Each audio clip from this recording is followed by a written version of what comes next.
All right, I'm gonna slowly move this rock out of the way and see if I can get him up close for the cameras. Here we go. Ah! Oh. Ah! Look at that pincher. Oh, he's trying to get me. I'm gonna let go of that arm right there. Oh, look at that. Look at that. Can you show me the top side of him? Ah! Oh!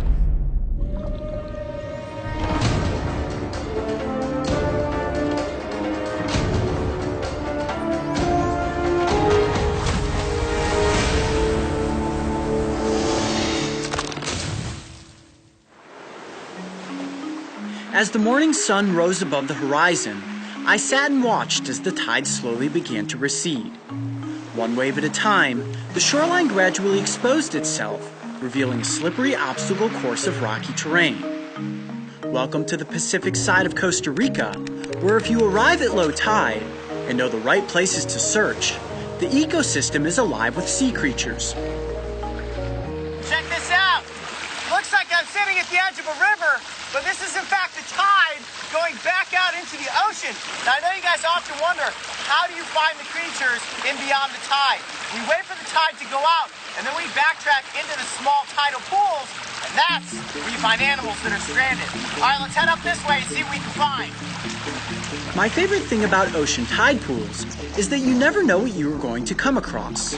And our first discovery of the day was one of the strangest creatures we have ever stumbled upon. Oh my gosh, look at how big it is. Oh, what is that? That is an animal. That is a zebra worm right there. It is alive. I can feel it contracting. Look, now it looks more like a worm. That is a huge worm. Is that as big as they get? They get bigger than that, and they can stretch up to 50 times in length. Look at that. Look at how far that thing stretches out. It just keeps going. I feel like it's gonna break. It's getting even bigger. Look at that. Whoa. Wow. Okay. Oh, all right, I'm putting this guy back under his rock.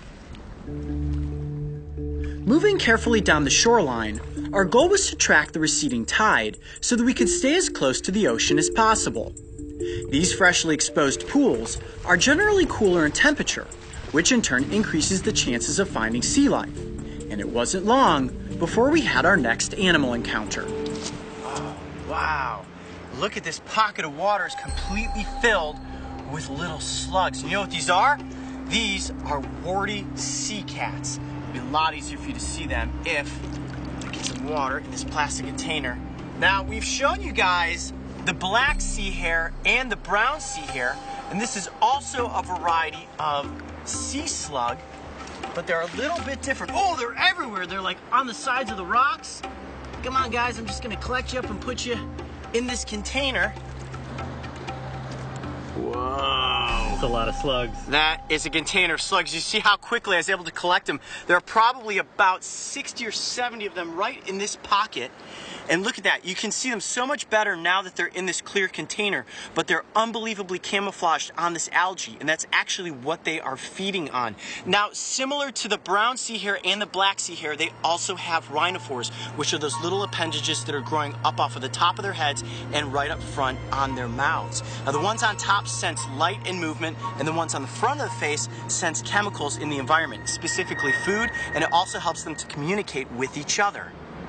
Now, you may be wondering to yourself, do these creatures have skeletons? No, they do not. Slugs are actually gastropods, which means that they have a shell that protects their organs.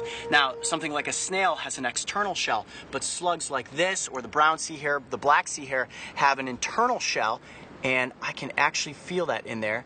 It feels like a little pebble, and that is where all of its major organs are being kept. Ooh, look at the bottom of it. That's its foot right there. Has a big muscle that helps it slink along on the basin of the tide pool, and up front it does have a scratchy little tongue called a radula, and that's what they're using to almost vacuum cleaner up all of this algae. Now, all I have to do is massage the slug a little bit, and it's getting extremely slimy and very gummy. Wow, oh, it's unbelievably sticky. And the more I handle it, the more it secretes this mucus. Now, it doesn't injure the animal in any way to do this. That's actually helping keep its body moist. And of course, it's thinking, uh-oh, am I going to be eaten? If so, that mucus is slightly toxic. It's not gonna harm me at all. But look at that, how the slug just slinks along in my hand. I didn't think we were going to come across a slug when we were out here in Costa Rica, but sure enough, no matter where you go, we're always coming across slugs. All right, let's keep heading this way and see what else we can find.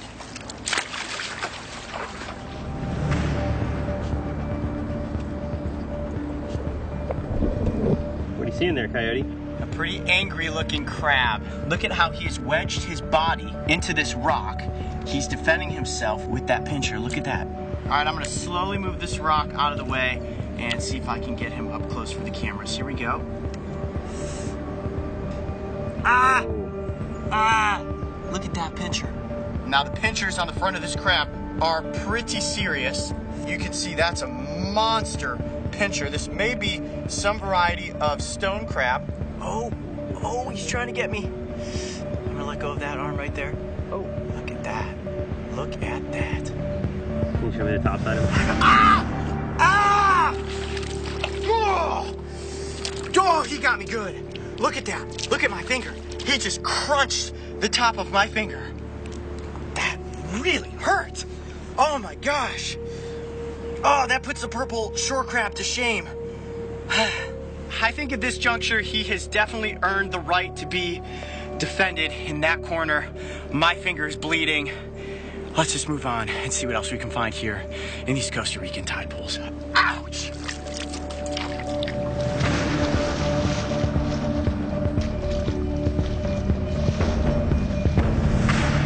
This is perfect.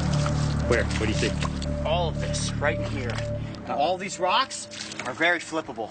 I have a feeling if we start flipping some, we're gonna find exactly what it is that we've been looking for. Okay, this could be a great rock right here. You can see that it's slightly above the water, yet a lot of it's under. Now, creatures want to stay in the shade where it's cooler. A lot of crevices up underneath this. I'm gonna flip it, and let's see what's under it. You ready? Yep. Oh, yes! Oh, right look there. at those. All right, hold on. Whoa. Whoa! You know what those are? They look like hairy octopus. They do. Oh, you think I should pick it up?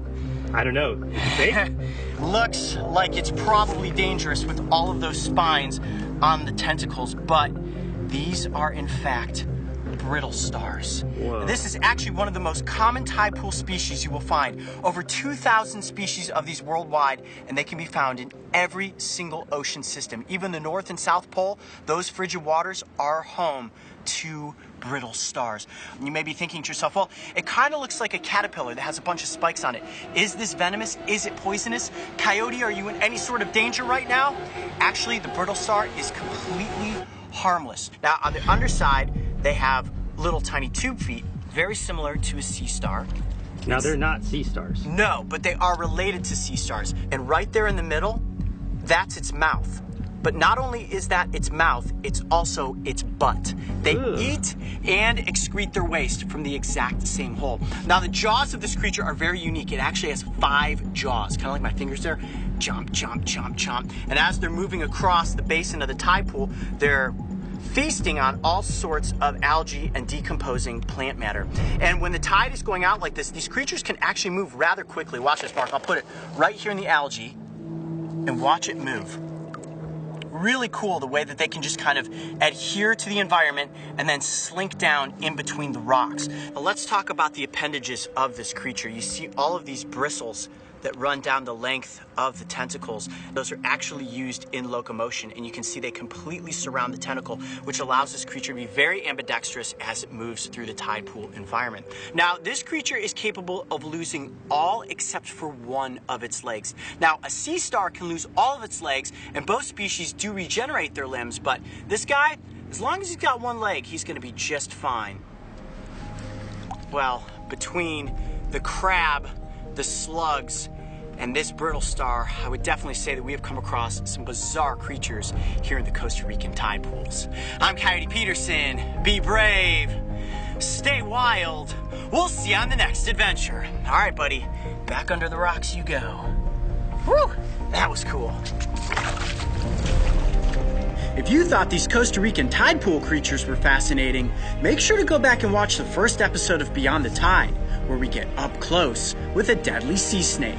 And don't forget, subscribe so you can join me and the crew on our next aquatic adventure. Oh, cool. Check this out. We got a little cove. This could be a perfect spot to find creatures. Come on up. Ooh, slippery. You good? Yeah, watch your footing. Oh, thanks. All right, going down in there. Oh, there's an eel.